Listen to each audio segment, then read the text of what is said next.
It's the first time I'm actually... Holy... Well, it is not... Oh, it's coming off the other side. Today we're going to be getting two new tarantulas, but let's set up its enclosure, their enclosure first, because yeah, it's going to be a little bit of a different enclosure. The reason I have stones at the bottom is because these tarantulas require the substrate moist. So what I'm going to be doing is I'm going to be using some stones as the base and then the substrate on the top. So the stones will act as a drainage layer. That way, if I put too much water, it will stay at the bottom and will not be too saturated in the substrate itself. We're going to be using a lot of moss for this tarantula. I mean, it's not this whole thing, but we're going to use a lot because, like I mentioned, they are very dependent to moisture. So I've got the moss soaking in water because it was really dry, but yeah, they've been soaking for a good 10 minutes. Now I can squeeze out the moss and put them in here, and then we'll put them in the enclosure. Ooh, look at that. Okay, now the thing is, you don't want the moss or substrate to be dripping, you just want them to be moist. What I'll do is I'll put about 3/4 of the enclosure moss, and over here we'll fill with substrate. So you can see over here we have damp moss, and then over here we have damp coconut fiber. So this one I also hydrated it, and it's really damp, but not to the point that it's dripping. So let's just put it over here. So we've got pretty much 3/4, well, 2/3 of the enclosure moss and 1/3 substrate, cocoa fiber substrate, that is. So yeah, we're gonna make it like kind of like a, I don't know how to say, but we will be putting a hide over here. All right, I think that looks really nice and suitable for the tarantula that we'll be getting. It ended up being like 50-50, so yeah, that's still fine. That's still fine. Now I've got some cork bark over here, which we will be using as hide. Let's position the hide like something like that, and then I'll use 2 for each. That way there will be bigger hide. All right, so after moving the cork bark around and experimenting around, this is what I've come up with. So 2 hides, 1 hide on the side and another one on the other. I just leaned it against the enclosure, leaned the cork bark, and yep, that is pretty much what the enclosure is going to be. It's going to be just like half substrate and half moss with 2 hides. I'll probably put the bottle cap water dish over here, and yeah. Now let's wait for the 2 tarantulas to arrive. Let's pour some water down and see how the drainage layer will work.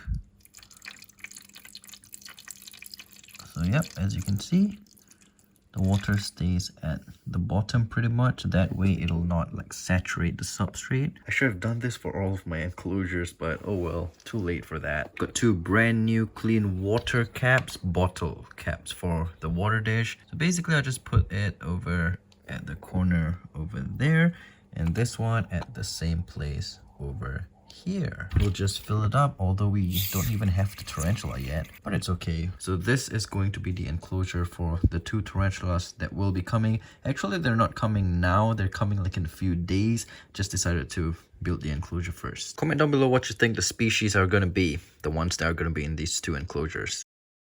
So guys, I just woke up, I checked my tracking, and all 3, yes, 3, I did not mention, I actually got another one. So yeah, all 3 have arrived my local post office, so let's go get them home. And yes, I just came into this room and turned on the lights just to let you guys know. Anyways, let's go.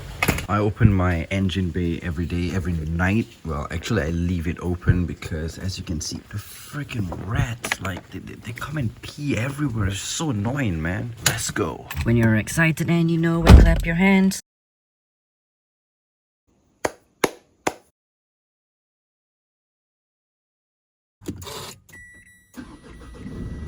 Open sesame. Or should I say open sesame?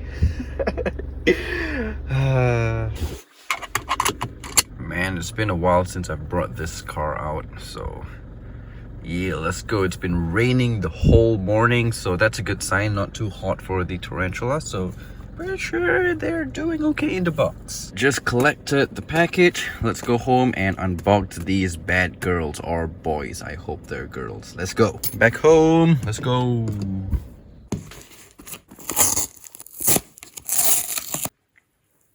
Ooh, yeah. And because this is expensive tarantulas, I guess that's why he put styrofoam. For some good insulation. Let's go. This is taking longer as I expected. Super secure packaging, which is fantastic. Look at that. Finally, look at that. It's like packing food. This guy's packaging, like, legit never fails to amaze me. Look at that. That is so freaking... That is insane. Wow. He even laid like another layer of cotton inside. Look at that. Wow. Wow. Very, very nice packaging, dude. If you're watching this, good job. Kudos to you. If the tarantulas are not alive, then I don't know what to say. Wow, wow, wow. What an amazing, amazing packaging. So there the 3 gems are. Hopefully they're doing fine. Oh boy, I am so excited right now. And I'm already starting to think that those enclosures that I built are like way too small. So I mean, it's fine. As long as they acclimate in the enclosure, we don't have to like rehouse them very often. So yeah, less stress, better for the tarantulas. All right, let's get these enclosures on the floor. So like I said, these tarantulas are probably the most expensive slings that I've ever purchased, because usually my slings that I buy, they're about maybe 30 to 50 bucks. These each are like about $150. So for slings, yeah, I've spent quite a few on adults, quite a bit on adults, but these are slings. Bear that in mind. And slings, they can die for no reason whatsoever. So it's pretty much a gamble, which is also the reason why I bought 3. And also higher chances of getting a female, right? Can you imagine if all 3 becomes a matured male? Anyways, let's rehouse them. And this is pretty much the enclosure, the one that I built yesterday off camera. So basically we have some damp cocoa fiber, a little height over there. There's actually the pot stand, and then some nice moss over here. And then as usual, I mean not as usual, but for these enclosures, at the bottom we have rocks with water down there so it does not dry up. Let's pop this open and check on the tarantula. Oh boy, I'm so excited. It's the first time I'm actually... Holy...